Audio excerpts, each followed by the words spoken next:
हे everyone, welcome to my YouTube channel. चला, आज मस्त असा बीटरूट पराठा करणार आहोत आपण. त्यासाठी इथे मी मीडियम साईजचे 3 बीट स्वच्छ धुवून घेतलेले आहेत आणि याला मी कुकरमध्ये शिजवून घेणार आहे.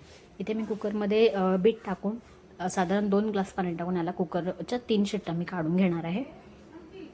अतिशय पौष्टिक आणि हेल्दी असा हा पराठा आहे खाण्यासाठी. बीट रक्तवाढीसाठी खूप छान असतं. इथे मी बीटरूट 3 शिट्ट्या काढून घेतल्यात आणि आता मी त्याची साल काढून घेणार आहे. बनवायला अगदी सोपी अशी रेसिपी आहे आणि इथे मी प्लेन पराठाच बनवणार आहे. फक्त बीटरूटची प्युरी मी आपल्या गव्हाच्या पिठामध्ये मिक्स करून मी इथे बनवते आहे. हे बघा, इथे मी बीटरूटचे काप करून घेतले आणि याची मी मिक्सरला प्युरी करून घेणार आहे. एकदम स्मूथ अशी प्युरी करून घेतली आहे मी इथे. आणि त्याचसोबत मी इथे 2.5 वाटी गव्हाचं पीठ घेतलं आहे.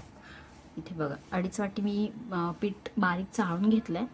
त्यात मी एक अर्धा स्पून मीठ टाकून घेणार आहे आणि त्याचसोबत मी बीटरूटची केलेली प्युरी यात मिक्स करून घेणार आहे. तुम्हाला हवं तर तुम्ही यामध्ये 1 चमचा बेसन आणि 1 चमचा रवाही घालू शकता. त्यानेही खूप छान टेक्स्चर येतं पराठ्यांना. पण मी ते फक्त गव्हाच्या पिठापासून बनवते आहे. आणि या बोलता बोलता माझ्याकडून ओवा टाकायचा राहून गेला.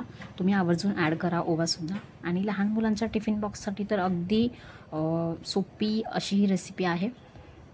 इथे बीटरूटाची प्युरी टाकून मी हाताने छानपैकी याला मिक्स करून घेणार आहे.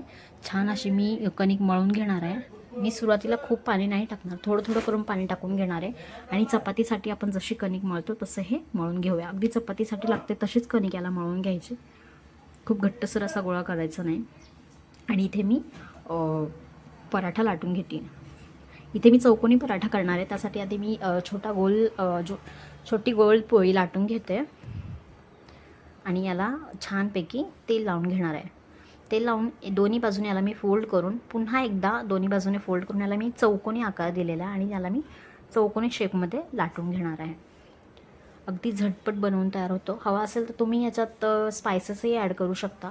हवे तसे धनेपूड, जिरेपूड, लाल तिखट.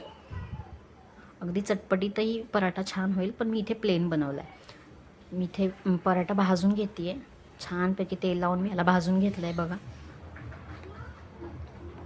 आणि छान फुगला आहे आपला पराठा. इथे बघू शकता तुम्ही.